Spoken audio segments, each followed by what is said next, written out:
Now the scrub nurse will have to set up one or both cement transducers with the appropriate probe and the switch handpiece.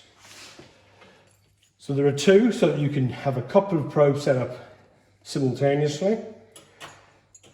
Let's say they choose a 6mm piercer to start with. Screw that on. As with all of these ultrasonic cement removal systems, 2 spanners, helps to lie it down at this stage. These are standard 9mm spanners with flats at the end of the horn and the probe, and I always give it 3 little nips, 1, 2, 3. Not too hard, but 3 together give it a really good coupling. That is the ultrasonic cement removal transducer. Transducer, horn, and 6mm piercer probe. The scrub nurse will now be handed the single-use outer handpiece. Somebody outside the sterile field will have to open the pouch, carefully peeling. This is quite a short lip here, so you're going to have to get quite a good grip on it. It's not that easy, and you have to open it a couple of places, peel it back, and hand the contents to the scrub nurse, who will take the tray. She can then pop open the lid, and so you've got 2 parts to the outer. The grip and the front sleeve. So this is the interesting bit. The transducer's got a big obvious flat on it on one side. Inside there, you may or may not see, there is a flat section also. You don't have to worry about seeing it. It's very obvious when you feel for it.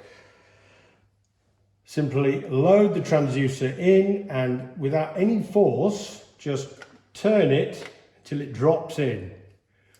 Do not push and grind and heave, just let its own weight turn and drop. It just drops in, and then it makes electrical connection automatically at the bottom. Notice there's about 10mm sticking out there. If it's sticking out further, it hasn't gone in yet. Turn it until it drops in. Then the sleeve goes on. This is a simple bayonet. You can see 2 pips, just rotated until they find the grooves, and it spirals down, and then you click it on. Now that locks the transducer into the handpiece, and the thing is one integral handpiece. If you haven't got that locked on, it'll just slide off, and this will slide out of this. Won't do any damage, but it'll seriously annoy the surgeon. So once you've got the handpiece together, scrub nurse will pick one of the 2 cables, unravel it. It shouldn't be too badly knotted. It's got metal plug and a plastic plug. Plastic plug goes into the plastic handpiece. It's got location lugs. You will quite easily, again, just turn it until it finds its way in, and then it just clicks in.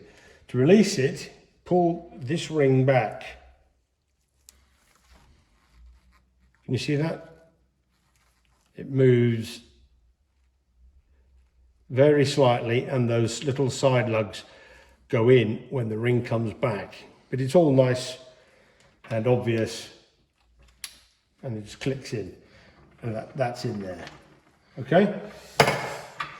The other end is handed outside the sterile field to somebody who's non-sterile, and they will plug it into either of the cement channels. Doesn't matter which. We'll set up the soft tissue. This is very easily done. As I said in the earlier video, this is entirely integral. This is for cutting the skin and muscle to get down to the joint capsule. It's ultrasonic. It works at about 100 degrees instead of 250 to 300 degrees that diathermy does. So it doesn't burn the tissue, but it does cut it and cauterize it using ultrasonic energy. And it's used like a diathermy knife. Now this unit has no finger switch, so you have to use the foot switch. Blue for blue. And it is entirely integral. The cable is fixed permanently, it does not unplug. It looks like a plug, but it isn't. So try not to pull it out, because if you do, you're pulling it apart. Also, the waveguide is permanently fixed on. That doesn't wear out, it doesn't get blunt, nothing happens to it. It just, the whole thing is there. So you take it out of the tray, unravel the cable, take the autoclave cap off.